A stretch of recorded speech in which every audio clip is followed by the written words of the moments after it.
If you test, dropped you out of high guys, it is school, watch this. seriously multiple choice.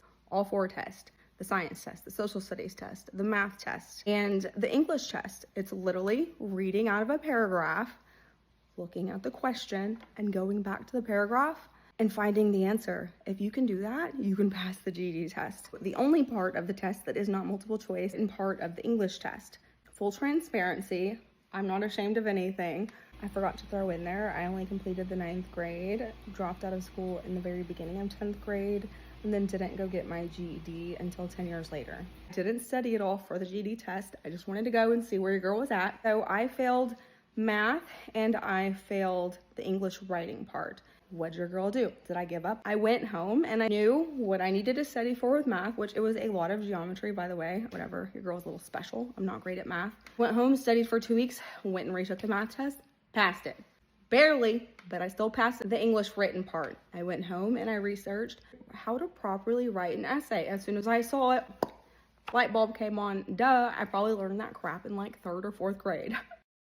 You need an introduction, 3 supporting paragraphs, and a conclusion. This girl went back, retook the essay part of the GED, and passed it, just like that. A little backstory, because I love backstories, on why I went to go get my GED after so many years. For any of you young mamas or daddies who don't know, you can go get a trade. Like, trades are amazing. College was not for me. That's okay.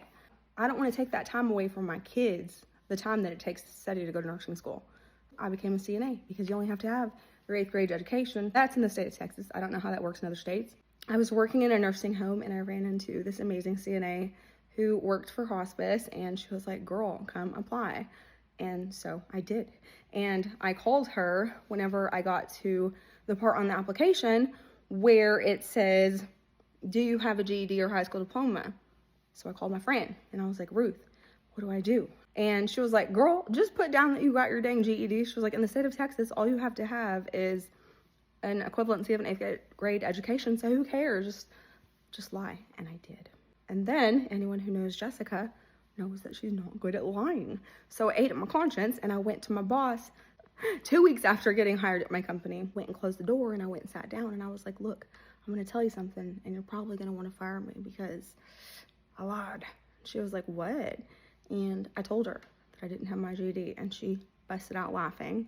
Seriously, one of the sweetest responses to telling a boss that you lied. She was like, girl, go get your dang GED. She was like, don't go get it for this company, but just go get it for you. She was like, I know one day you're going to be a nurse, Jess. She was like, so go get that dang GED. And so I did. And then when I went and told her, she was so proud.